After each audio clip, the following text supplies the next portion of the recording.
Hi, I'm Beki Miller. I work at Wit and Wisdom in Sonoma, Michael Mina restaurant.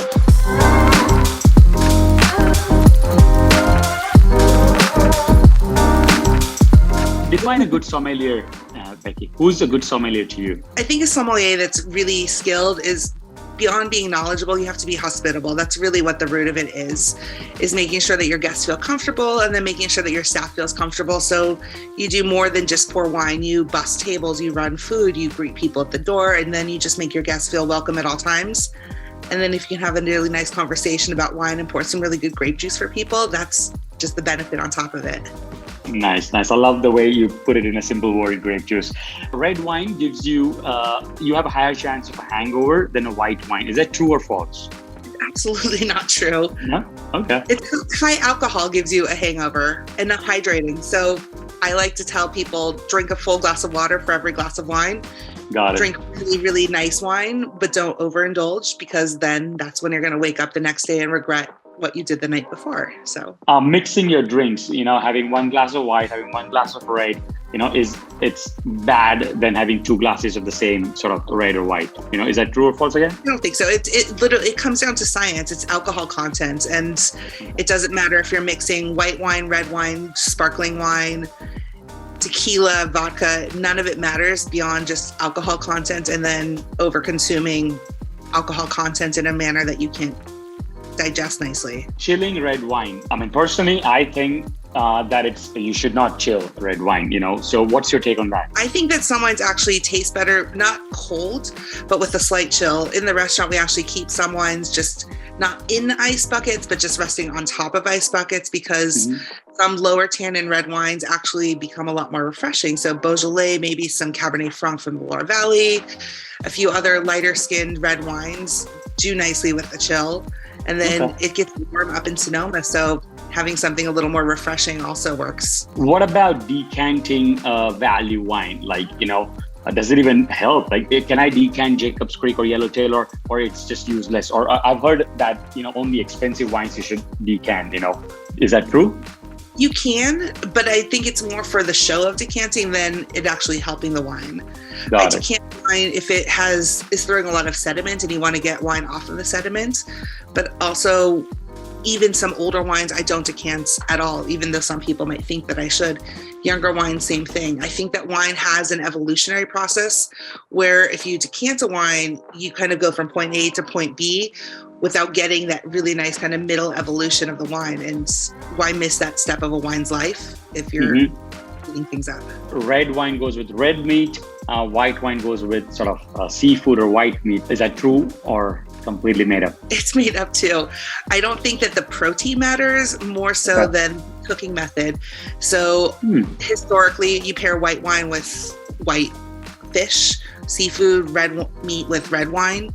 But I think that the cooking process actually is really what is key. So if you're grilling a piece of salmon for say, you just turn that from needing a white wine for the pairing into going to a red wine because it can handle that little bit of char. So cooking process and then the sauces that are actually accompanying the protein is, I think, really what should be driving the pairing less so than the protein itself.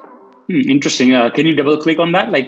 Explain to someone, if you're having 4 friends, how would you explain them? If I asked you, hey, how do I pair my wine? Yeah. So, think of the flavor of the sauce. So if you're doing a fish that has a lemon, caper, kind of bright citrus driven sauce, of course that would go with the white wine because those are the flavors that are really prevalent in the sauce that you would be playing with. But maybe it's a sauce that has a lot of tomato or has a lot of richer flavors that can then hold up to a flavor that is a little bit more substantive. And then play with the structure of the wine too. So, something with higher acidity can also work with those lighter sauce dishes where something that has a little more tannin, a little more grip, just a little bit bigger in structure, then you can go with a bigger red wine. Just people who come to the restaurants and usually don't know what they're going to order, right? They just see the menu and they're just taking time.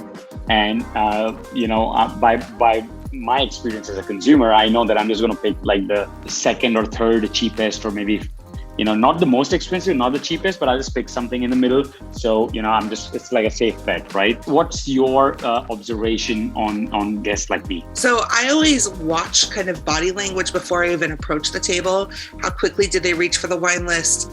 Are they paging through? Are they looking? Are they talking and engaging with their guests? Is their head down in the book? Like they're really looking for that hidden gem. On our wine program, we have a lot of wine from every price point. From, I think our least expensive wine is $38 a bottle.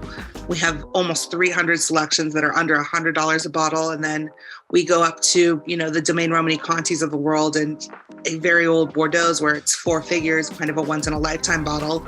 So you have to kind of feel out. So in your case, let's say, you open a Pinot Noir section and you see 8 Pinot Noirs. So do you think, someone will usually order the third lowest priced Pinot Noir? Is there a Yeah, no, I think there's kind of that sweet spot that you can approach people with for the price of the bottle where they feel like they're indulging in something really nice, but you're also not kind of pigeonholing them into being like, oh, you can only afford the cheapest bottle. So I always kind of always start with kind of our sweet spot, which is the bottles that are around $100 to $150. I feel most people are comfortable in that price point, but then I also really ask questions and find out what type of wine they really are looking for.